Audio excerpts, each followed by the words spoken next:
નમસ્કાર, તમે સાંભળી રહ્યા છો રેડિયો મની 9 પર સમાચારોનું લંચ બોક્સ. કઈ બેંક એફડી પર સિનિયર સિટીઝનને આપી રહી છે 8.30% વ્યાજ? IRCTCથી ટિકિટ બુકિંગ પર મળી રહી છે કઈ નવી સુવિધા? કેટલું ઘટ્યું દેશમાં ખાંડનું ઉત્પાદન? આ સિવાય પણ બિઝનેસ અને ફાઇનાન્સ સાથે જોડાયેલા ઘણા સમાચારો છે અમારી પાસે. તો ચાલો ખોલીએ સમાચારોનું લંચ બોક્સ. ભારતીય પાસપોર્ટની તાકાતમાં થોડો ઘટાડો થયો છે. અગાઉ ભારતનો પાસપોર્ટ તાકાતની દૃષ્ટિએ વિશ્વમાં 80મા ક્રમે હતું, પરંતુ હવે તેનું થોડુંક સ્થાન નીચે સરકીને 85મા સ્થાને પહોંચી ગયું છે. વિશ્વના વિવિધ દેશોના પાસપોર્ટની મજબૂતાઈ એ આધારે આંકવામાં આવે છે કે તેને કેટલા દેશો વિઝા ફ્રી એન્ટ્રી આપે છે. આ માપદંડો પર હેનલી પાસપોર્ટ ઇન્ડેક્સ બહાર પાડવામાં આવે છે. બીજા ક્વાર્ટર માટે જાહેર કરવામાં આવેલા હેનલી પાસપોર્ટ ઇન્ડેક્સ 2024માં ભારત હવે 80મા સ્થાનથી ઘટીને 85મા સ્થાને આવી ગયું છે. ભારતીય પાસપોર્ટ ધારકો એટલે કે ભારતના લોકો 62 દેશોમાં વિઝા ફ્રી એન્ટ્રી મેળવી શકે છે. આ દેશોમાં Bhutan, British virgin islands, Barbados, Thailand, Jordan, Malaysia, Maldives, Sri Lanka, Mauritius અને ઇન્ડોનેશિયા વગેરેનો સમાવેશ થાય છે. હેનલી પાસપોર્ટ ઇન્ડેક્સ અનુસાર સૌથી શક્તિશાળી પાસપોર્ટ વિશે વાત કરીએ તો France, Germany, Italy, Japan, Singapore અને સ્પેન ટોચ પર છે.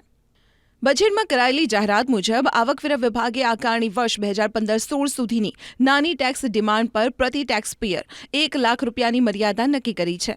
Central board of direct taxes એટલે કે CBDTએ 2024-25ના વચગાળાના બજેટમાં નાણાપ્રધાન નિર્મલા સીતારમણ દ્વારા કરાયેલી જાહેરાતને અમલમાં મૂકવા માટે એક આદેશ જાહેર કર્યો છે.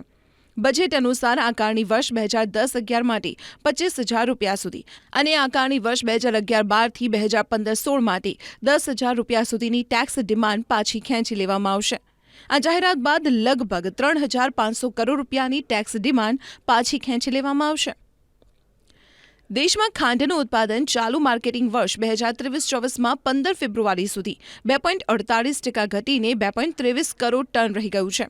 એક વર્ષ પહેલાના સમાન સમયગાળામાં તે 2.293 કરોડ ટન હતું. ઇન્ડિયન સુગર મિલ્સ એસોસિએશન એટલે કે ISMAના ડેટા અનુસાર ચાલુ માર્કેટિંગ વર્ષમાં ખાંડનું ઉત્પાદન 10% ઘટીને 3.305 કરોડ ટન રહી શકે છે, જે ગયા વર્ષે 3.662 કરોડ ટન હતું. ISMAના જણાવ્યા અનુસાર 15 ફેબ્રુઆરી સુધી મહારાષ્ટ્ર, કર્ણાટક, ગુજરાત અને તામિલનાડુમાં ખાંડનું ઉત્પાદન ઓછું રહ્યું હતું. જો કે આ સમયગાળા દરમિયાન યુપીમાં ખાંડનું ઉત્પાદન વધીને 67.7 લાખ ટન થયું હતું.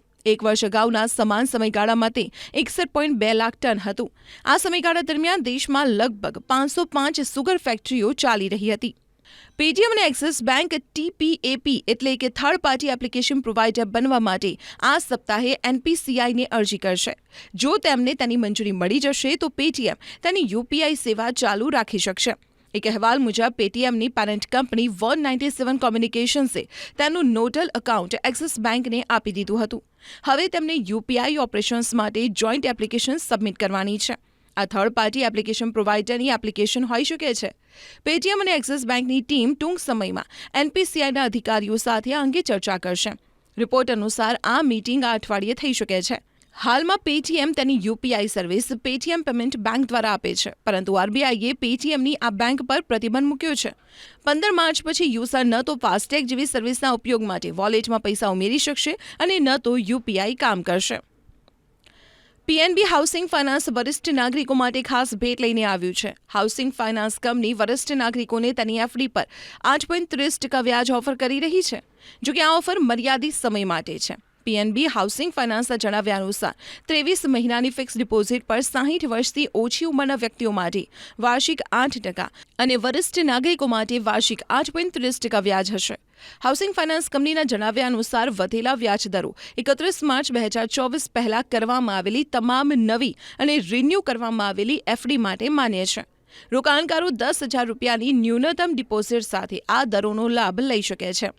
જો તમે IRCTCની એપ અથવા વેબસાઇટ દ્વારા ટિકિટ બુક કરો છો તો તમને વધુ સુવિધા આપવા માટે IRCTC ઓટો પેની સુવિધા લાવી શકે છે. આ ફીચર દ્વારા ટિકિટ બુક કરાવવા પર તમારા પૈસા ત્યારે જ કપાશે જ્યારે તમારી સીટ કન્ફર્મ થશે.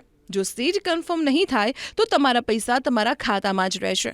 IRCTC એપ અથવા વેબસાઇટ પર પેમેન્ટ ગેટવેના ઓપ્શનમાં તમને આ ફીચર સૌથી ઉપર દેખાશે. આ ફીચર દ્વારા ટિકિટ બુક કરવા પર તમારે તત્કાલિક ચૂકવણી કરવાની જરૂર નથી. આમાં તમારા પૈસા બ્લોક જરૂર થઈ જશે, પરંતુ કપાશે નહીં. આનાથી તમારે રિફંડ માટે રાહ જોવાની કે અરજી કરવાની જરૂરિયાત પણ નહીં પડે. જો કોઈ મુસાફરની ટિકિટ વેઇટિંગમાં રહી જાય તો તેને રિફંડ માટે રાહ નહીં જોવી પડે. તો સમાચારોના લંચ બોક્સમાં આજે માત્ર આટલું જ. તમે સાંભળતા રહો રેડિયો મની 9. અમે લઈએ વિદાય. નમસ્કાર.